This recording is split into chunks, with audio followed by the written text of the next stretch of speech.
साथियों, जय मूल निवासी। आज मैं यहाँ पर what Congress and Gandhi have done to the untouchable इस बुक का रेफरेंस देते हुए एक महत्वपूर्ण बात यहाँ पर मैं रखना चाहूँगा, और वो महत्वपूर्ण बात ये है जिसे डॉक्टर बाबा साहब अम्बेडकर बहुत ही डीपली उसको समझाना चाहते हैं। वो बात ये है फंडामेंटल प्रिंसिपल के बारे में। ब्राह्मणिज्म की जो व्यवस्था है, ये व्यवस्था के रेफरेंस में बाबा साहब उसको क्लियर कर रहे हैं, एक्सप्लेन कर रहे हैं। तो बाबा साहब ने what Congress and Gandhi have done to the untouchable इस बुक में बहुत ही बेहतरीन तरीके से उसको एक्सप्लेन किया है, उसको डीपली एक्सप्लेन किया है। उसके पॉइंट को यहाँ पर मैं मेंशन करना चाहूँगा। वो जो व्यवस्था, जिस व्यवस्था जो ब्राह्मणिज्म की जो व्यवस्था है, उस व्यवस्था का आधार क्या है, उस व्यवस्था का बेस क्या है, उस व्यवस्था की नींव क्या है। तो उस व्यवस्था की नींव के बारे में, व्यवस्था के आधार के बारे में, जैसे कि ये ब्राह्मणिज्म का बिल्डिंग है, बिल्डिंग का नींव क्या है, आधार क्या है, बेस क्या है, इसको यहाँ पर एक्सप्लेन किया हुआ है। जब तक ये व्यवस्था का बेस एज इट इज़ रहेगा, तब तक ये व्यवस्था एज इट इज़ रहेगी। बेस जब तक रहेगा तब तक ये व्यवस्था एज इट इज़ रहेगी। तो वहाँ पर उन्होंने ये एक्सप्लेन किया हुआ है, the cardinal principle of philosophy of Brahmanism are 6 महत्वपूर्ण प्रिंसिपल, कार्डिनल प्रिंसिपल इस व्यवस्था के, the cardinal principle of philosophy of Brahmanism, Brahmanism के जो फिलोसॉफी है, फिलोसॉफी किस आधार पर, किस बेस पर खड़ी है, किस आधार पर, किस बेस पर, किस नींव पर खड़ी है, उस पॉइंट पर, उस बिंदु पर बाबा साहब ने उस बिंदु को दुनिया के सामने एक्सपोज किया है। तो वो महत्वपूर्ण बिंदु मैं यहाँ पर बताना चाहूँगा। वो महत्वपूर्ण बिंदु ये है, बाबा साहब लिखते हैं, the cardinal principle of philosophy of Brahmanism are 6। First, graded inequality between the different classes. मतलब ये कि graded inequality between the different classes. आज के तारीख में 6000 डिफरेंट आइडेंटिटीज़ है, कास्ट है, 6000 कास्ट। तो उनके अंदर डिफरेंट आइडेंटिटीज़ है। All are slaves but all slaves are not equal. ये सारे के सारे स्लेव्स है, उनके अंदर ग्रेड है। कोई क्लास 1 का स्लेव है, class 1 slave, class 2 slave, class 3 slave, class 4 slave, class 5 slave. तो all are slaves but all slaves are not equal. ये है graded inequality between the different classes. ये बेस है, ये ब्राह्मणिज्म का, the cardinal principle of philosophy Brahmanism का सबसे पहला बेस है।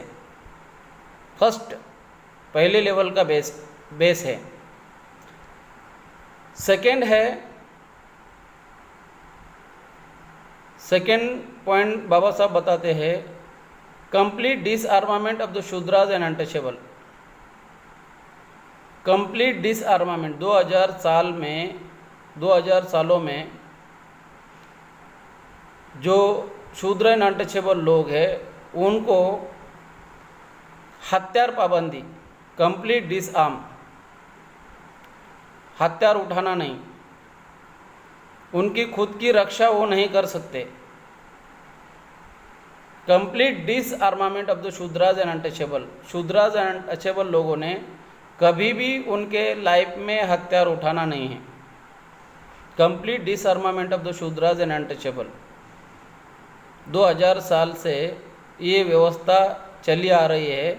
ये इसका दूसरा महत्वपूर्ण पॉइंट है, बिंदु है। ये दूसरा महत्वपूर्ण फंडामेंटल पॉइंट है, फंडामेंटल बिंदु है। तो complete डिसआर्मामेंट of the Shudras and untouchable. Shudras and untouchable ने कभी भी हथियार, खुद के प्रोटेक्शन के लिए हथियार यूज नहीं करना है। तीसरा पॉइंट है, तीसरे पॉइंट में बाबा साहब बोलते हैं complete prohibition of the education of the Shudras and untouchable. Complete prohibition मतलब शूद्राज एंड अनटचेबल लोगों को एजुकेशन पाबंदी है, शिक्षा पाबंदी है। 2000 साल से उनको शिक्षा पाबंदी किया। 2000 साल से पढ़ने लिखने का अधिकार नहीं है, 2000 साल से। तो complete prohibition of the education of the Shudras and untouchable एक फंडामेंटल बिंदु है, एक फंडामेंटल पॉइंट है। Fourth point, ban on the Shudras and untouchable occupying places of power and authority. Power and authority के प्लेसेस पर केवल और केवल ब्राह्मण होना चाहिए।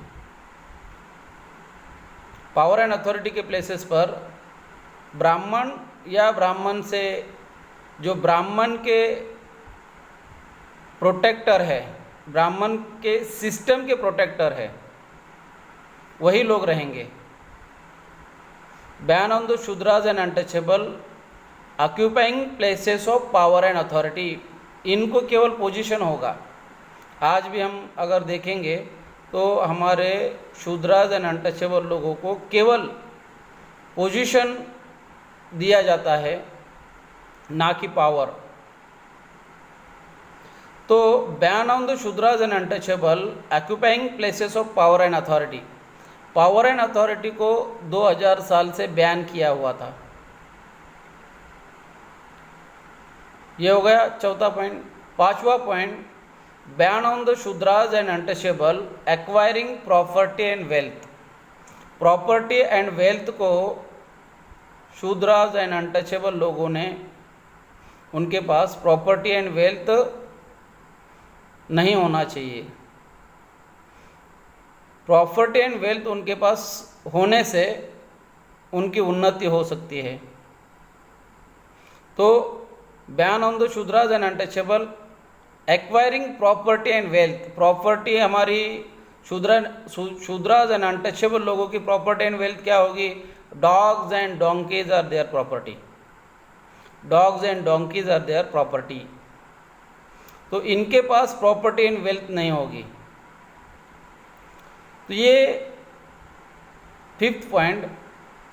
सिक्स पॉइंट कहा गया है complete subjugation and suppression of the women.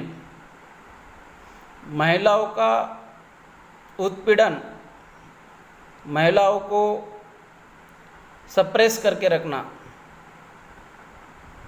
महिलाओं को टॉर्चर करके रखना, महिलाओं का इंडिपेंडेंस, उनको हमेशा दूसरों के ऊपर निर्भर रहने के लिए मजबूर करना। Complete subjugation and suppression of the women. तो ये 6 पॉइंट बाबा साहब डॉक्टर अम्बेडकर जी ने वहाँ the cardinal principle of philosophy of Brahmanism में एक्सप्लेन किए हैं। तो इसका अगर गहराई से अध्ययन करेंगे तो इस 6 पॉइंट पर भारत का इतिहास इस 6 पॉइंट पर बना हुआ है। और ये ब्राह्मणिज्म की जो व्यवस्था है, ये व्यवस्था इस 6 पॉइंट पर टिकी हुई है। ब्राह्मणिज्म को अगर बचना है, ब्राह्मणिज्म को अगर सस्टेन रहना है, ब्राह्मणिज्म को अगर कंटिन्यू रहना है, तो वो ये इम्प्लीमेंटेशन इसको करना होगा। इस पॉइंट को इम्प्लीमेंट करना होगा। जब तक वो इस पॉइंट को इम्प्लीमेंट करेंगे तब तक उनका सिस्टम बरकरार रहेगा। The cardinal principle of philosophy of Brahmanism are 6। Cardinal principle है, ये फंडामेंटल प्रिंसिपल है ब्राह्मणिज्म के। जब तक ये प्रिंसिपल समाज में लागू होंगे तब तक ये उनकी सिस्टम बरकरार रहेगी, कंटिन्यू रहेगी, चलती रहेगी। सिस्टम को मेंटेन करना उनको आसान होगा, सिस्टम को चलाना उनको आसान होगा, सिस्टम को कंट्रोल करना उनको आसान होगा। जब तक ये जारी रहेगा, जब तक उनका बेस बना रहेगा, जब तक बेस बना रहेगा तब तक ये सिस्टम एज इट इज़ चलेगी। तो हमारे बहुत सारे लोग ये कहते हुए नज़र आते हैं कि भाई ये व्यवस्था, आप लोग व्यवस्था चेंज द सिस्टम।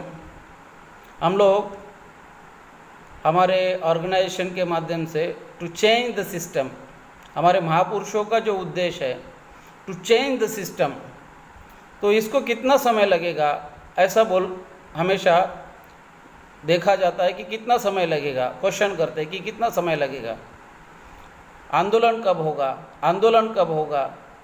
तो न्यूटन का जो लॉ है, तो लॉ मैं यहाँ पर एक्सप्लेन करना चाहूँगा।